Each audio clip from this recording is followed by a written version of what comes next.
The first two Splinter Cell titles are solid stealth games. Splinter Cell established the formula, and Pandora Tomorrow offers more of the same, plus multiplayer.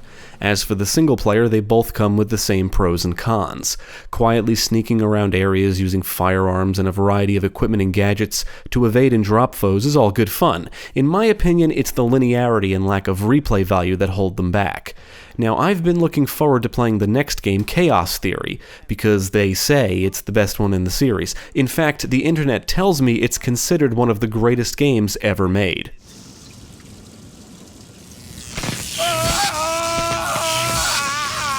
Developed by Ubisoft Montreal and Ubisoft Milan and published by Ubisoft, Tom Clancy's Splinter Cell Chaos Theory was released for PC, PlayStation 2, Xbox, and GameCube in March 2005 and DS in June of that same year. In 2011, a port titled Tom Clancy's Splinter Cell 3D was released for 3DS, and an HD remaster was released for PlayStation 3, along with remasters of the previous two games, Splinter Cell and Pandora Tomorrow. For this review, I played the PC version. Now, I did consult the game's PC Gaming wiki page before playing, and I'm happy to say that as of this review, in my experience, the game is not as broken on modern systems as the previous titles. The only fix I applied is 13AG's widescreen fix, which automatically adjusts the field of view and fixes the HUD position and stretching. This review will contain some spoilers, so if you're sensitive to spoilers, now is the time to stop watching. You have been warned. Now let's take a look at Splinter Cell Chaos Theory and see if it's as good as they say.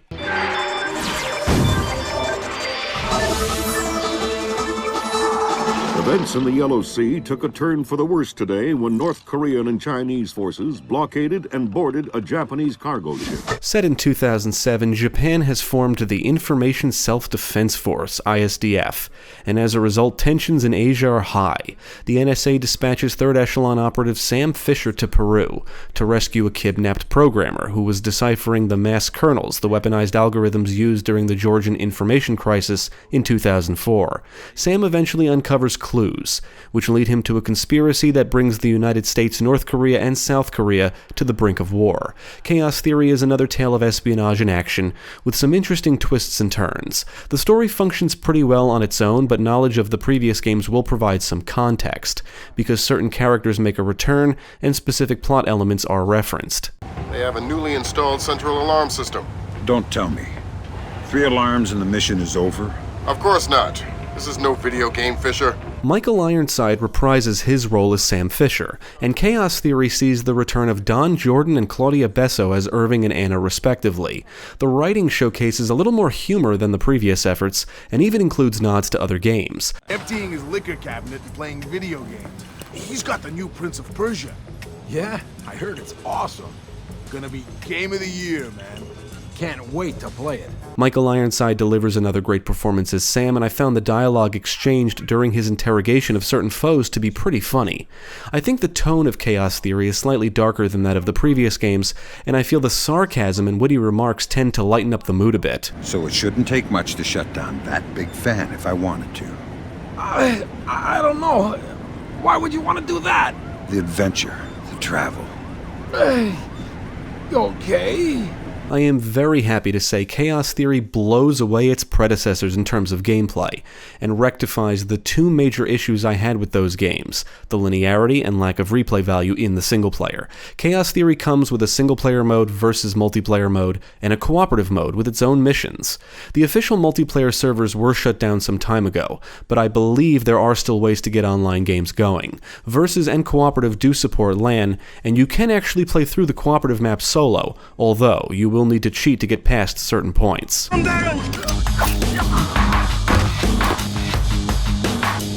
Chaos Theory is a stealth game, and everything you learned in the previous games still applies here, for the most part. I would say Chaos Theory is a little more forgiving in some respects. The gameplay kind of feels like an overhaul of the formula. The single player comes with 3 difficulty levels, the environments are more open, giving you more options in terms of navigation, many missions offer secondary and optional objectives to complete, and you can even choose a preset loadout before jumping into a mission. Furthermore, you can view your stats at the end of each mission, and are rated based on your performance. I think my only complaint with this game is that you cannot customize your loadout. For example, you cannot choose what individual items you want to bring with you. You must select a preset. Sam can perform most of the same maneuvers that he could previously, and has access to most of the same equipment and gadgets. He now carries a combat knife and can use it to kill foes. The shooting has been refined and feels a lot better, and the SC-20K can be configured with different attachments, like a foregrip launcher and shotgun. It can also be equipped with many of the same fire modules or alternate fire modes as before, including airfoil rounds, gas grenades, sticky shockers, and the sticky camera, which now includes the features of the diversion camera. The pistol now comes equipped with the Optically Channeled Potentiator, OCP, which can be used to temporarily disable electrical devices. It's also worth mentioning that Chaos Theory is the first game in the series to use ragdoll physics, which I think does make the combat and kills feel a little more satisfying this time around.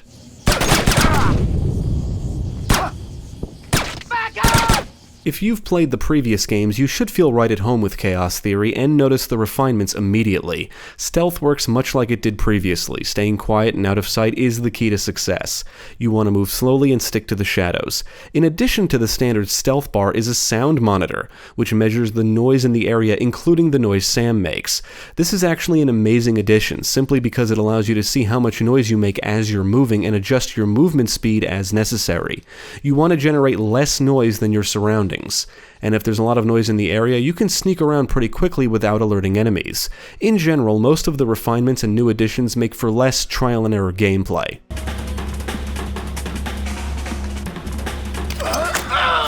Now, what's really cool is that you can attack foes with melee attacks from any direction. You still have to grab foes from behind, and it doesn't matter if enemies are aware of your presence like in the previous games. Sam can take them down in one hit or stab or slash with the knife from any direction. You can still utilize equipment to kill, incapacitate, and distract foes, and the environments typically give you multiple options in terms of how you want to approach situations. As expected, you can utilize night and thermal vision as needed, and Chaos Theory introduces electromagnetic field vision, or EMF, to detect electrical objects and sources. Chaos Theory also introduces hacking, allowing you to access security systems and even bypass things like retinal scanners and keypads. Not only that, but you can hack things from a distance using the Electronically Enhanced Vision, or EEV.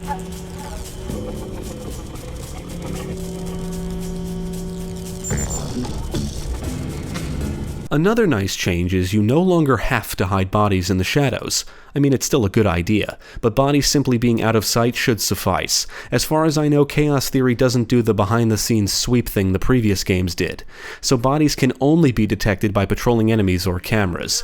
There are some other neat little additions, like being able to cut through certain materials with the knife, and the OpSat now provides a 3D map of the current level and shows where your objectives are located, which does prove to be helpful because of the often non-linear environmental design.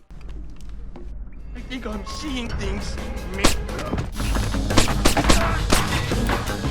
Now, one of the best changes the developers made was making the environments non-linear. Instead of funneling the player down specific paths like in the previous games, Chaos Theory gives you multiple options. There are typically multiple routes to a destination, and levels even feature multiple interconnected areas. For example, to get to a specific location, you can go through the door or crawl through a vent from another room. You can grab a guard or foe and use him to get past the laser security system or find an alternate path. It's stuff like that. I found that there was always another way. There's usually multiple solutions to a problem. Chaos Theory is a stealth game all about options. That's what makes it so much fun and replayable.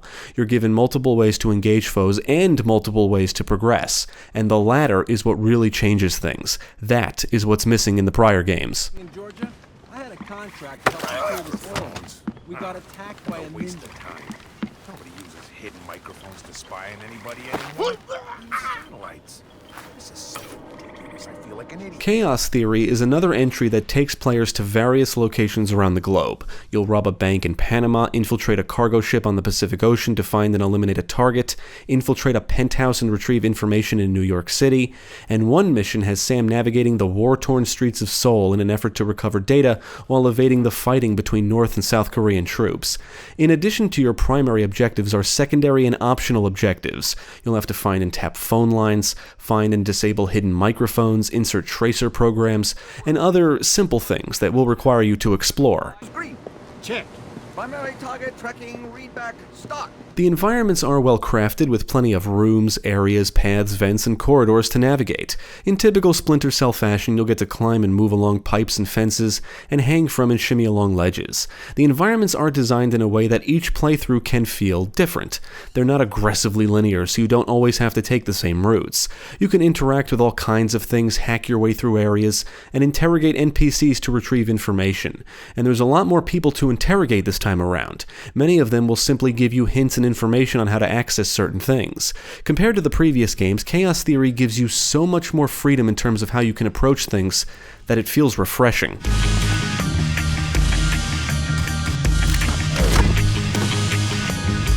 Visually, Chaos Theory is certainly the best looking game up to this point, thanks primarily to many graphical improvements, like the addition of normal mapping, parallax mapping, refraction, and some other enhancements. Character models look better, and even the facial animations during gameplay look good, specifically during interrogations, for the time this came out anyway. Once again, the audio work is excellent, and the music is implemented in a way to convey information, and on top of that, the tunes are pretty good. The soundtrack contains a good combination of moody and intense tunes that fit what's happening on screen and help add to the mood. On the technical side, the game ran smooth, and I did not encounter any major problems.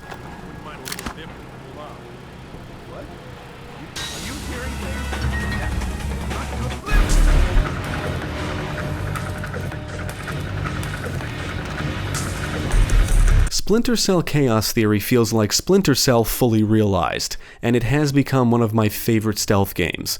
The amount of improvements made here is astounding, and it feels like the developers went out of their way to directly address the issues of its predecessors. I have very little to complain about. I only wish I could customize my own loadout, but that's a minor gripe in an otherwise phenomenal experience.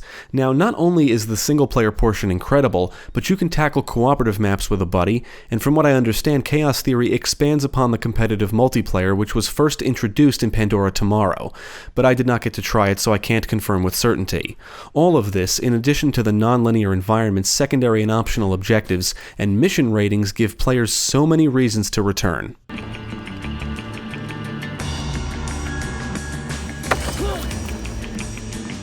I would absolutely recommend Splinter Cell Chaos Theory. It is by far the best game in the series up to this point, and it's one of the greatest sequels I've ever played. The stealth mechanics work really well, the gunplay is refined and satisfying, and all the equipment and options on offer allow players to experiment like never before. Chaos Theory perfects the Splinter Cell formula. Definitely check it out.